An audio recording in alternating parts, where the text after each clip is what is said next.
Hey y'all, this is your girl Marie Lewis, and welcome to Kingdom Talk, where we are here to talk about everything God. So today we're gonna talk about the love of God, and we're gonna start with John 3, verse 16. It said, "For God so loved the world that He gave His only begotten Son, that whoever believe in Him should not perish but have everlasting life. Whoever believe in Him should not perish but have everlasting life." A lot of the time, I realize we take the love of God for granted. Sometimes we don't really even understand how much God really loves us. You'll say, "Oh God, I love you," or "I'll do anything for you." No, you won't. No, you won't. Because as soon as God asks you to do one thing, you be like, "Oh, I'll do everything but that one." But God's saying, "But I thought you said you'll do anything for me. I gave everything for you." God gave everything for us. That's how much He loved us. He took His only begotten Son, sent Him down on earth so we can live. I always think about it as I have 3 kids. I don't know. Matter of fact, I know I would not be able to send my child to die. We don't look at it in God's point of view. Imagine you send your son on this earth. He's suffering and you could do everything. You could stop it right now. All right, that's it. Let's redo this thing. But he said no. He have to endure this pain so my other children can live. So my other children can be set free. Imagine your child, if you have children or nieces or nephews, or just imagine a child in general crying out to you, "Father, why have you forsaken me?" And you just sitting there like, "Son, you have to do this. You have to go through this for everybody else." And Jesus could have been like, "Oh, stop the show. That's it. Let's wrap it up. Father, you ain't come down, so let's stop it now." But He didn't. When my daughter come crying to me, matter of fact, I be crying with her. She had a little cut on her face the other day. A couple years ago, she got a stitch. She had get some stitches, and I could not even look at her. One, I wanted to cry with her. Two, when I saw that bleeding, I'm like, "Okay, that's it. Like, hurry up, do what y'all gotta do. Y'all taking too long to come to my daughter. Come, hurry up." And it was small, like it was not even that big. So I can't imagine God sending His Son down, watching Him get crucified. They say he was beaten to the point he was not even recognizable. All because He loved us. God sent Him down because He loved us. He knew this will set you guys free. And matter of fact, imagine this. It gets better. Imagine knowing your son is dying, your child is dying, and there'll still be some people that be like, "He wasn't real," or "He wasn't the Messiah." But He knew there will be a few of us who will understand Jesus' assignment. He knew that there would be a few of us who would understand what He did to love. That's why they say God loved us first. Do you understand of sending your child down? And then listen, He said this, whoever believes, so He's given us His Son out of love, right? And then He said, if we believe that He is the Son of God, that we should not perish. So it's like, okay, He's given us His love by giving us His Son. That's the ultimate sacrifice. Sacrifice your child for somebody, that is the ultimate sacrifice. And all He's asking is for you to believe. Matter of fact, you believe in. Let God know how much you love Him. Because you cannot love God if you say you do not believe that Jesus was His Son. You cannot say you love God and deny Jesus. Matter of fact, the word said, in order to get to the Father, you must first come through me. Jesus is love. God literally took His love and put it in human form on this earth to show us how much he cared, to show us how much he loved us. If you want to see God's love in human form, look at Jesus for an example.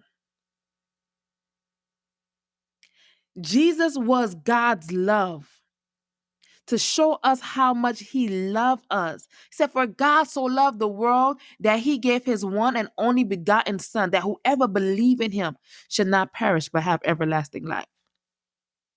And you know why the ones who don't believe perish? Because they don't have love. They don't have love. And if you don't have love, you ain't got nothing. And you can't say you love if you don't love God. You can't say you love if you don't love Jesus. You can't say you love if you deny Jesus, because Jesus is love and God loved us first. So until you come to the realization of God's love and accepting it, you will never be able to love others. Until you come into that realization of how much God loves us, like, man, that was the ultimate sacrifice. He gave his son to die for us. Everybody say love is just a 4-letter word, right?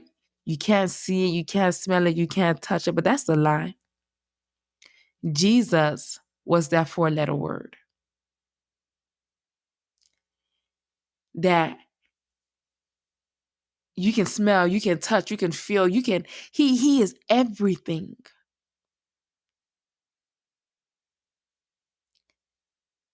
So I want you to understand that God love you more than you can even imagine. It don't matter. He love you more than your mama love you.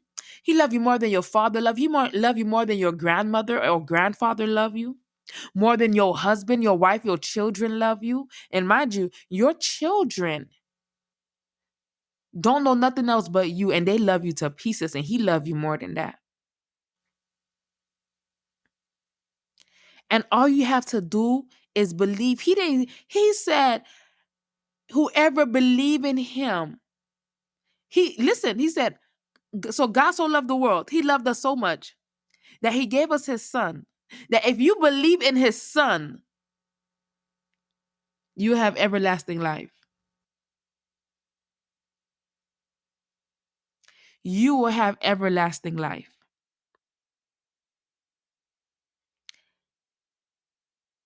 Jesus is love.